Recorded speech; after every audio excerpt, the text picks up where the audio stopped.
Esther फारस की रानी थी, यहाँ तक कि उसका पति राजा क्षयर्ष उसके रहस्य को नहीं जानता था। एस्तेर यहूदी थी। एस्तेर का रिश्तेदार मोर्दकै महल में कार्य करता था और उसकी देखभाल भी करता। राजा क्षयर्ष के सलाहकार हामान ने एक बड़े इनाम को प्राप्त किया। वो बहुत घमंडी था। मोर्दकै के सिवा हर कोई उसके आगे सिर झुकाते थे। हामान अपमानित हुआ।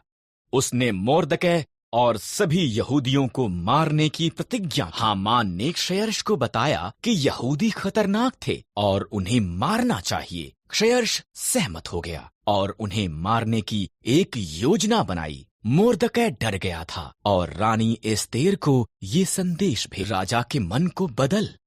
मोर्दकै ने कहा, अगर मैं उसके निमंत्रण के बिना जाऊं तो वो मुझे भी मार देगा। एस्तेर ने जवाब दिया, शायद तो इसी पल के लिए रानी बनाई गई थी। मोर्दकै ने एस्तेर साहस के साथ ये प्रयास करने के लिए सहमत हुई। वो सिंहासन के कमरे में गई। राजा क्षयर्ष उसकी सुंदरता से चकित हुआ और उसे अंदर निमंत्रण दिया। क्या हम हामान के साथ रात का खाना खा सकते हैं? उसने पूछा। एक मनुष्य मुझे और मेरे लोगों यहूदियों को मारना चाहता है। एस्तेर ने राजा क्षयर्ष को बताया। कौन ऐसी बात करेगा? उसने पूछा। दुष्ट हामान। एस्तेर रोई।